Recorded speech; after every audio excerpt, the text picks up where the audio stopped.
We begin the 16th chapter, which how can I say it? What is the 16th chapter has a certain message which the Alter Rebbe is conveying over here. It's important perhaps to say it, to preface it, or to say it prior to learning the text. What is the message of Perek Zayin is that sometimes we can understand something conceptually, not necessarily that it ignite a certain feeling of love and fear to Hashem. Does that mean that when one does not have the emotional dimension of Ava v'yira, love and fear, in his Avodas Hashem, means that he cannot go ahead and implement all of this which is the mandate of Torah mitzvahs? In other words, and because the ideal Beinoni is somebody who is driven in a different direction, because the Yetzer Hara is completely intact, 100% intact, meaning that the Yetzer Hara has his whole set of rules which he wants to ignite, or he does ignite, and he wants to lead the person to go away, to veer off the path of Torah mitzvahs. And like we said, the Beinoni, his Yetzer Hara is completely in function, intact. He didn't really make a dent on it. That really belongs to the tzaddik. So he has to overcome it through Avodah. How? Through placing a Kodesh Baruch Hu in front of him. In other words, not a Kodesh Baruch Hu, not some type of concept or something which is far-fetched or abstract. It means that he has to arouse, think, ponder on the reality of Hashem. Hashem means of a love. David is standing and watching over him and is looking after his next step, his next thought, his next speech, his next action, and so on. So that is and to arouse a love and fear, to a love to HaKadosh Baruch Hu, to do the mitzvah, or fear from HaKadosh Baruch Hu, to stay away from the mitzvah. So heart plays an important role in our Avodas Hashem. It plays an enormous role in every relationship with anybody, for that matter, because heart is a very important component in order to actually go ahead in implementing this which one needs to implement in any relationship. It's not only a matter of feeling or understanding, liking, it's a matter of doing, it's a matter of expressing oneself in a relationship. If someone has a relationship with somebody who's a business partner, it's not only that he has to show that he's there on time, and he has to help out the other person, see where the other person should not lose, and so on. In a relationship, action is very important. In any type of relationship, father and son and husband and wife, it's important. It always manifests in action and good speech and so on.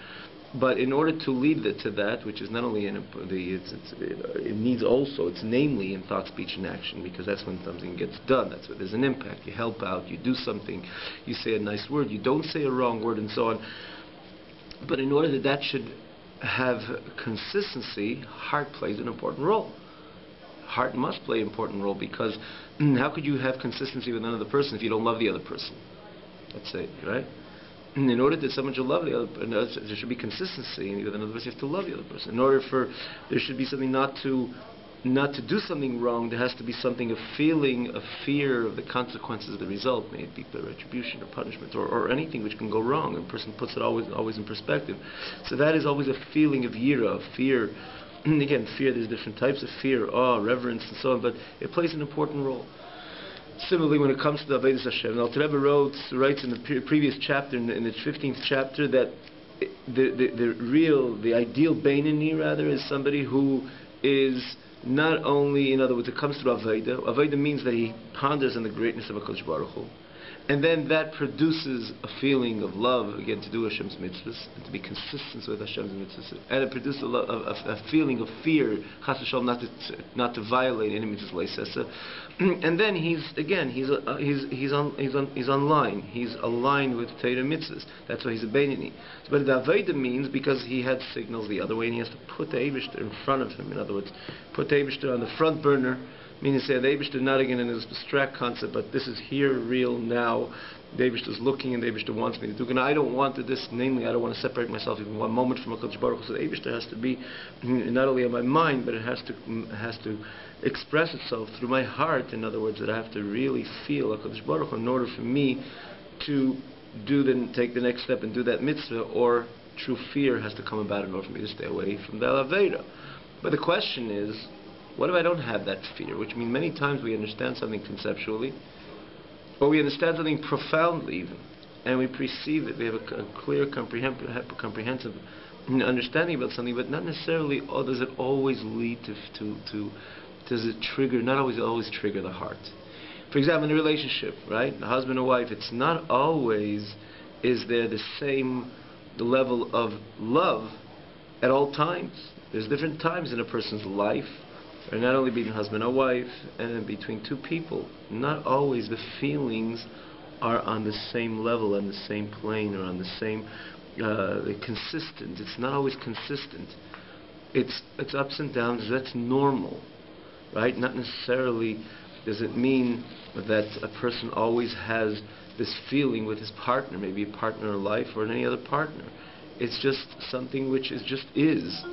And the only thing is, it can't be, it usually needs feeling, it needs the emotional aspect and dimension is extremely crucial that any relation, there's consistency in any relationship, but it's not always there.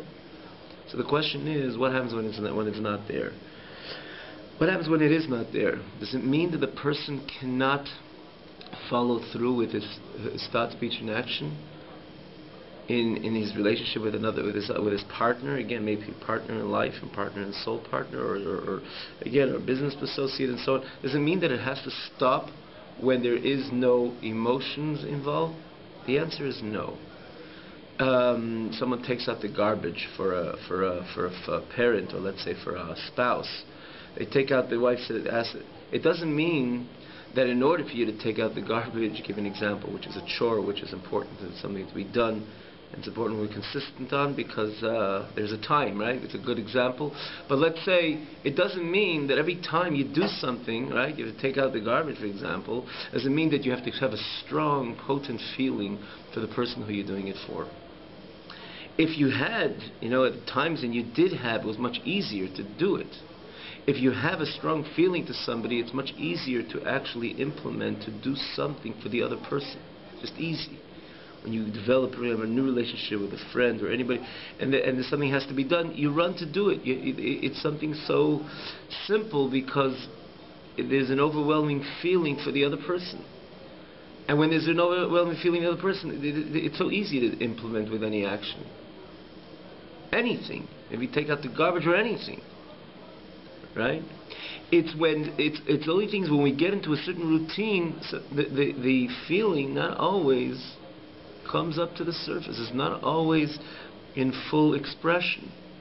But yet someone knows that if you want to maintain a constant or a relationship, a continuous and consistent relationship with somebody, you have to realize that not always, even in times that there's no feeling, you still just do what you have to do.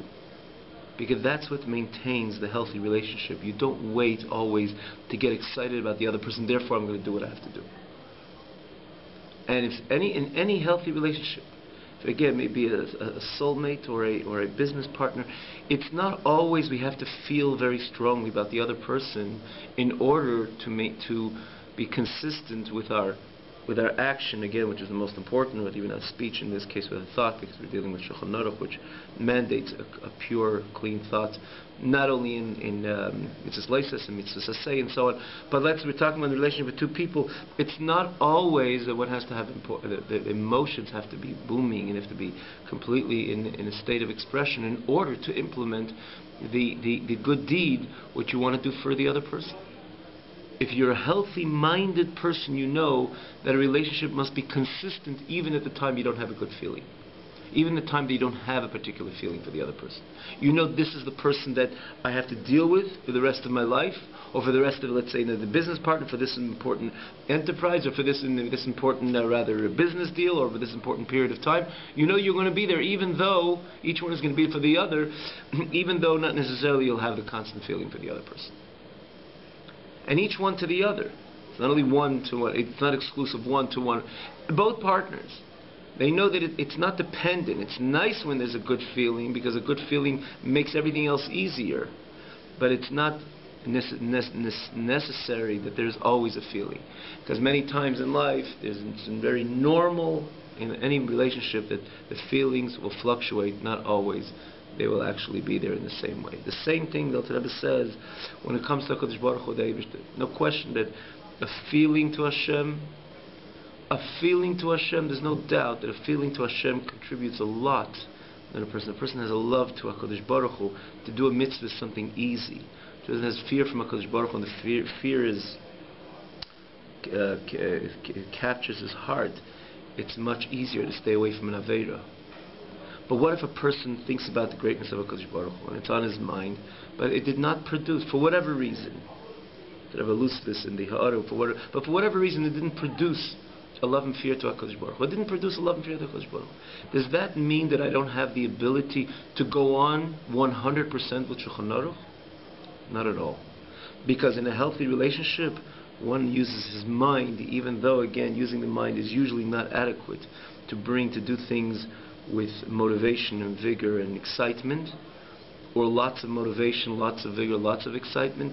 But in a healthy relationship, even though you don't have the feeling, nonetheless, it's something which a healthy-minded person understands that in order to maintain consistency, even if I don't have the feeling, I'm going to do it anyways.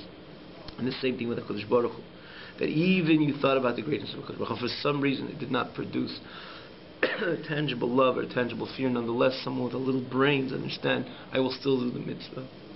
I will still learn the Tzedeh that I have to learn. I'll still come on time to that shir. I'll come on time to that minyan, even though I'm not as motivated as I was the day before, or I'm not motivated in the way I'll be motivated tomorrow. Nonetheless, I will still do all those things which Torah and Shulchan Aruch demand, because in my mind, even on an intellectual level, which is again draws less excitement. Intellect is not something which understanding something thoroughly doesn't yet bring excitement.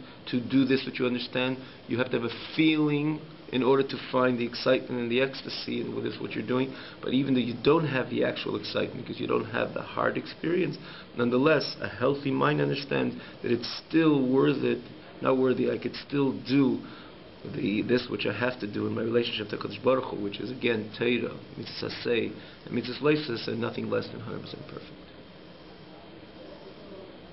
Got it? You understand? So this is what Al Tirab does. This is a no important rule in Avodas Hashem to Beinani. Ha'ikir, the main thing is limshel v'lishlit ala teva, to govern and to control or to dominate over the nature, standing control, dominate over the nature, the nature which exists in the left side of the heart, which is again where this nefesh habahamis is situated. Through the Eid Hashem Ameir nefesh l'kisa, the godly light which shines and illuminates to the godly soul shebameichei, within his mind, lishlit lateva, to stand in dominion, in other words, to dominate, to rule over the heart, which we mentioned that the nefesh l'kisa is primarily situated in the brain. It is essentially intellectual. Everything it does is based on rationale. It's not just a temptation, a certain lust, a certain taiva, but everything the nefesh l'kisa does, steps the nefesh l'kisa does, is namely based on mayach, brain, in other words, intellect. It takes its intellectual, it's based on something which makes sense, and that's why the nefesh l'kisa, we said, nefesh l'kisa is primarily situated in the mind, so it's the dominion of the mind over heart, lishleit lateva, to dominate over the heart. How does one do that? In other words, the heart, where the nefesh habahamis is situated, that it should not allow itself to express itself in, again, send its signals to trespass the thought and speech and action. In other words, the signals to chas v'sholom not enter, not into action, not even to speech, and not even to thought. When he ponders into his mind in the greatness of HaKadosh Baruch Hu, Ein Sof Baruch Hu, the infinite God, blessed be He, to produce from his understanding a spirit of knowledge and fear of Hashem, at least starting from his mind, his brain,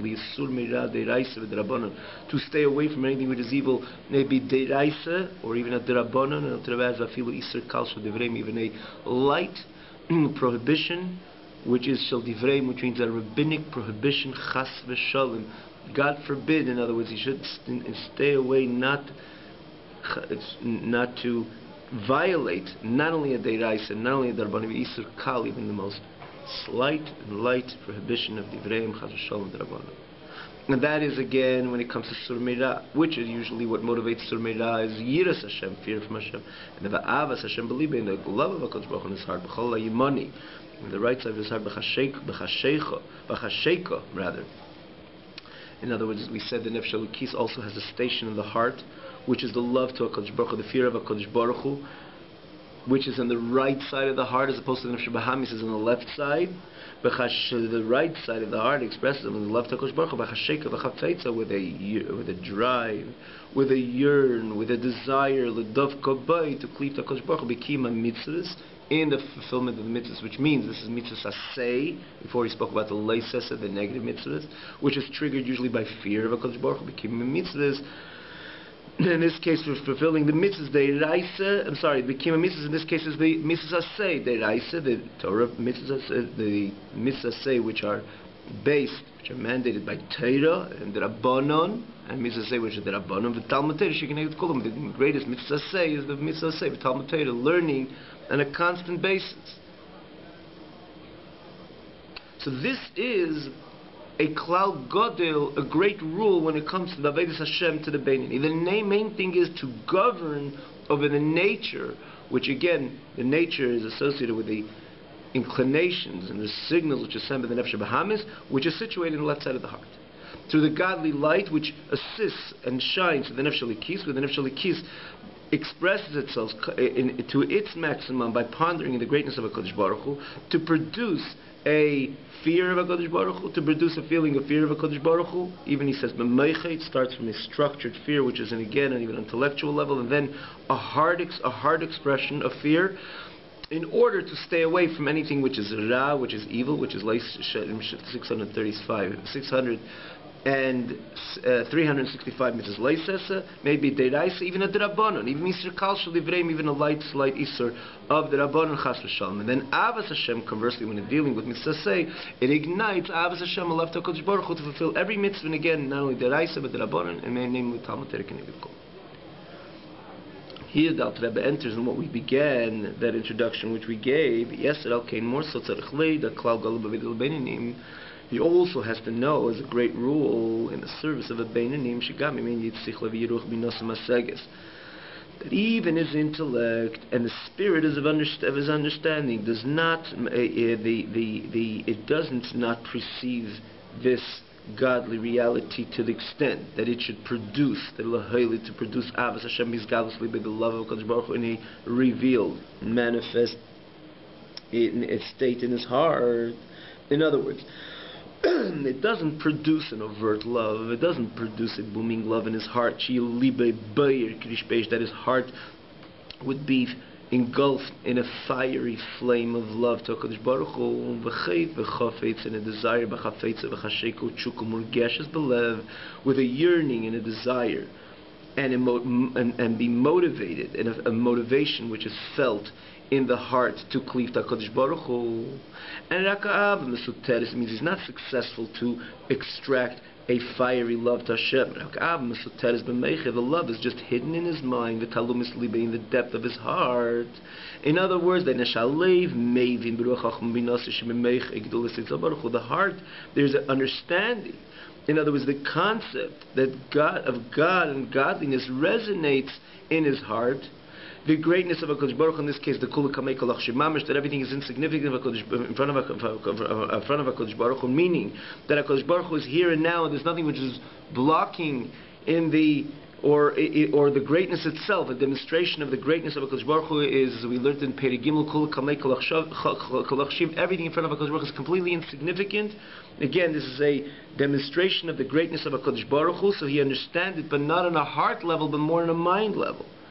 So he understands the shekein yoasalei, which means it's fitted to continue to serve HaKadosh Baruch Hu. In other words, tichlei love nefesh kol chai, that every soul of every living should completely be consumed into HaKadosh Baruch Hu. In other words, tichlei it should be to be consumed into and be part of HaKadosh Baruch Hu. L'davik, to cleave l'chol ba'erei, to be included and consume the light of HaKadosh Baruch Hu. But again, here is the matter of yoasalei. Yoasalei means that it makes sense. Not that I feel so, but intellectually I have 100% conviction that this is the way it ought to be. And not only his neshama, he says, "V'gam nafshi v'ruche shebekibe," his nefesh and his spirit, which is within him.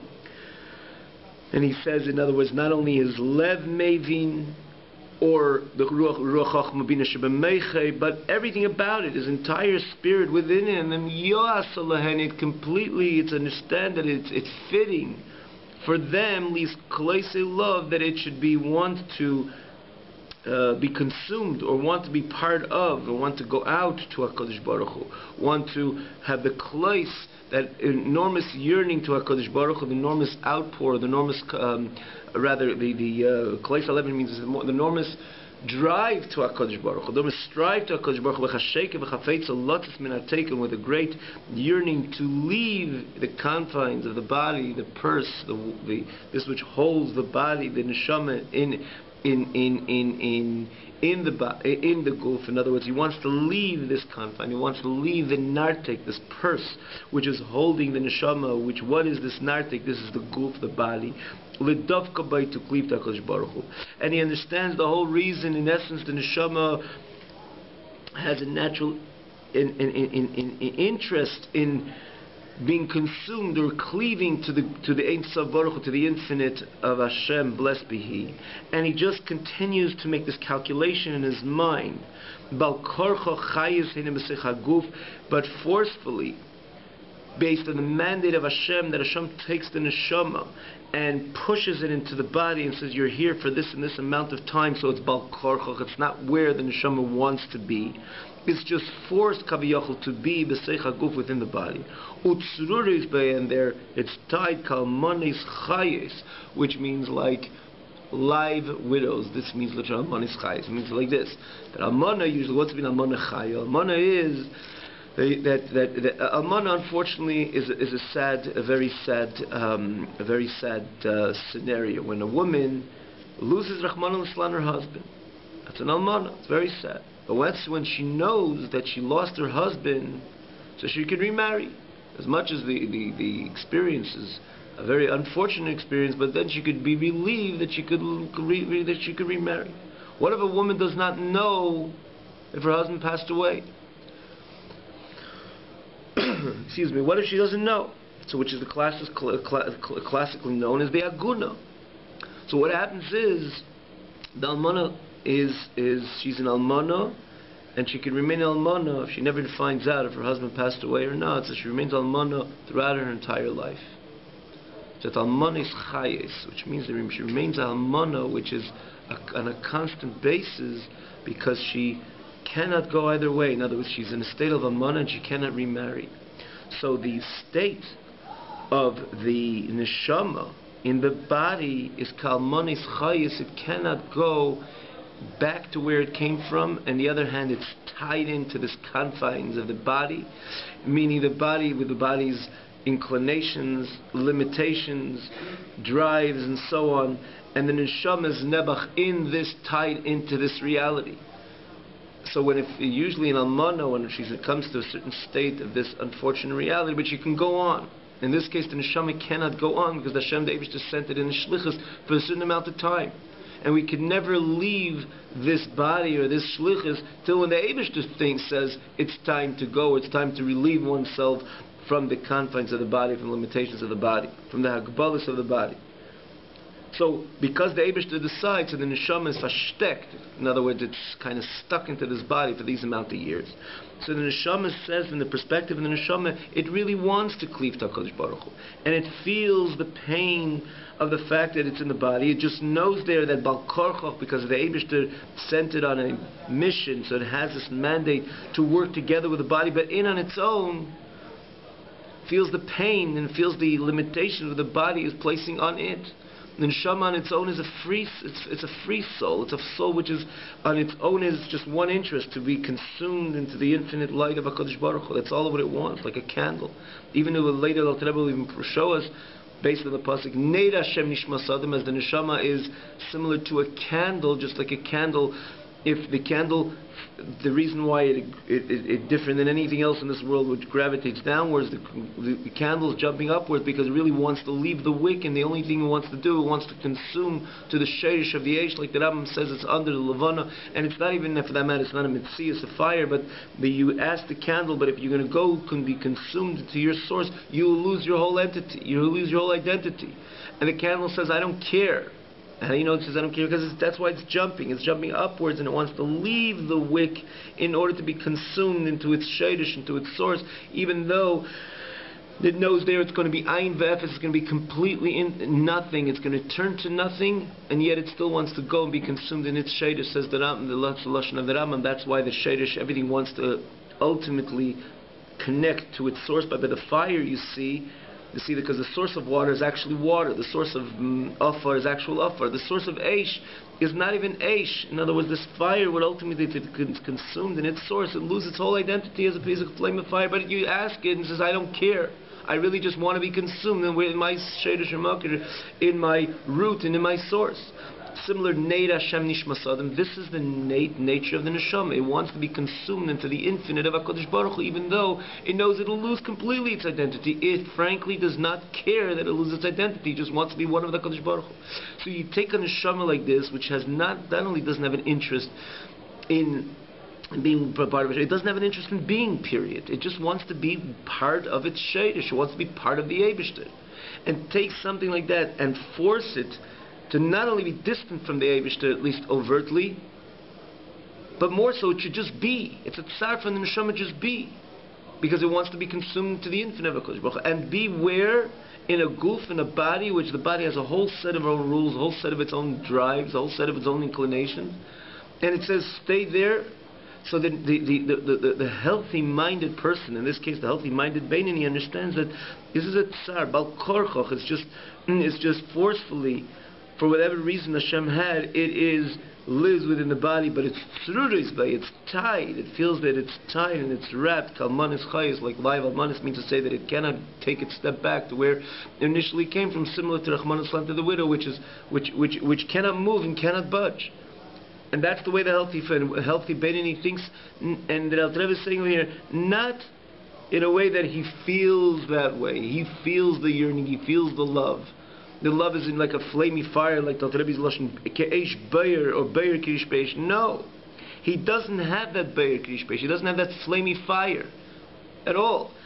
It's just intellectually he understands that this is the way. This is where he plays this whole scenario which we just played out over here. This whole scenario which we just described over here. Even a Beinoni, which his heart was not ignited, also on an intellectual and a rational intellectual level, understands that it's about the Eibishter, and it's about dveikis HaKadosh Baruch Hu, dveikis with HaKadosh Baruch Hu, the cleaving to HaKadosh Baruch Hu, even be consumed into the reality of HaKadosh Baruch Hu. And he knows v'les machshavet tisabei klal, and there is no thought which could ever be typhus. Nothing could ever understand and perceive HaKadosh Baruch Hu. So he understands that the only way to really be connected to HaKadosh Baruch Hu, which this is the way where he wants to go, and the way he expresses that is not just climbing this mountaintop and trying to kind of consume into some infinite power which may take him away, because he understands the most important thing is dveikis HaKadosh Baruch Hu. He knows that's not the way you cleave to HaKadosh Baruch Hu. It's not the way you take to HaKadosh Baruch Hu. It's less machshavet tisabei klal.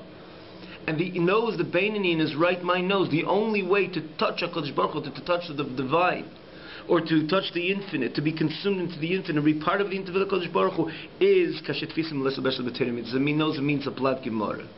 And it knows it means shaking a little of a nesrik. And it knows it means putting on a pair of tefillin. And it knows it means putting up a mezuzah. He understands that that's the way I could connect myself to HaKadosh Baruch Hu. We learned before that you're looking for the infinite, and where you're finding it in the finite pair of tefillin kaviyachol. So the Alter Rebbe writes in the 5th chapter, or in the 4th chapter, the end of the 4th chapter, that in the end of the day, if someone, what's the difference if the king, if someone, you hug the king, what's the difference if the king is wearing one garment, two garments, or any, or a winter coat for that matter? If the king is there, like someone's going to say, well, I hugged the king gave me a good hug, and I had a good hug with the king, and someone say, no, that was winter time when he was wearing a big thick coat. I hugged him when it was in spring, that he was just wearing a thin sweater. It's nonsense. The main thing is the king is in there. So it doesn't matter if it's a sweater, but if it's a good embrace, you and the king and you, it's real relative if it's winter or summer or spring. Zalderech said the same idea exists when you're dealing, when you take the Tatum, and someone say, well, I have such an interest, and I understand the greatest thing is to be dovek, to be cleaved to HaKadosh Baruch Hu. So I want to be cleaved to HaKadosh Baruch Hu. So I'm going to run a kind of like say on this mountaintop, where are you, God? And I want to cleave to you. No, that's not where God is. There's no mind could ever receive HaKadosh Baruch Hu. Well, I'm going to figure out what the HaKadosh Baruch Hu. It's where the Eibishter said he is. And if the Eibishter decided he's going to wear this winter coat, meaning to say that he is in the Peret Tefillin, or he's in the Blat Gemara, for example, or he's in the Shulchan Aruch, he's in the Kitzur Shulchan Aruch, or in the Tanya, or in the Torah, in the Nevi'im Uksuvim, that's where the Eibishter is, that's where I'm running. You're going to say, why is it, but the Eibishter is not infinite? He said, it doesn't matter, the Eibishter decided to put on a winter coat, something which looks a bit thick, which again, a black Peret Tefillin, and with precisely with these rules, the way the Tefillin is supposed to look, or this Blat Gemara, which time it's Matalis, and Amachlekes, and Abai, and Rava, it seems to be something which doesn't seem very much God, but no, that's where the Eibishter put himself. I took my soul and I wrote into Torah. So that is where I'm running. That is the true dveikus of HaKadosh Baruch Hu. Now that said, David to put himself into Torah, put himself into mitzvahs. So when you do a mitzvah, you're really hugging HaKadosh Baruch Hu. So when the BAYT understands that in order to maintain this dveikus in HaKadosh Baruch Hu, as I am in a situation with Bakar Chatachai, what am I going to do? I'm just going to run to the Torah mitzvahs, and there again, even I don't have that powerful, potent feeling of Ava, of love to HaKadosh Baruch Hu. Again, conversely, Yira to HaKadosh Baruch Hu is just someone has Meyach B'Kodek. He has a mind. Again, like we said, in any relationship, it doesn't mean that you cannot fulfill your partner's wish and desires till you'll have that booming feeling of love or fear or whatever it is. It's important. It contributes. Yes, it does contribute, but it's not a necessity. It's not necessary in order to understand that if you want to maintain a constant, healthy relationship with this other person, you still do what you have to do, and whatever the action is. Like we give the example of taking out the garbage, it's a silly example, right? But at the end of the day, that is what's going to make the other person happy. What's the difference? So if I don't have a feeling right now, therefore maybe it's harder for me, but if I have my mind and my head, if I'm thinking, if I have my head straight, I understand that it's important to maintain the relationship even if I don't have a strong feeling, because it's important to just do it, and because doing it will maintain the relationship. And similarly over here, because rather, we're dealing with the Eibishter. The Eibishter put himself into Torah, and the Eibishter put himself into mitzvahs. Even he doesn't have the feeling, for whatever reason, whatever alludes to it in the Haggah, for whatever reason it didn't ignite his heart. But if it didn't ignite his heart, that doesn't mean that is an obstacle of cleaving with the ultimate dveikus to HaKadosh Baruch Hu.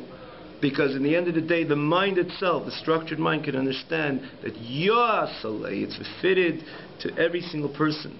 And fitted again in his life, in his beinunus of the beinuni, that it knows that in the end of the day, that what is the healthiest thing for the neshama is to be one with HaKadosh Baruch Hu on a constant basis, of a constant dveikus to HaKadosh Baruch Hu. And it understands, even intellectually, even only al pi seichel, in other words, it didn't ignite any feeling in their heart, but even al pi seichel understands that the hagbala, the limitation it has, the fact that it entered into a body, but it knows that the only way to cleave and to touch the divine and connect with the divine is the Torah mitzvahs. So Yasalahan, he's going to run to learn Torah, and he's going to run to do mitzvahs. Even again, he doesn't have that strong feeling. Have a wonderful evening.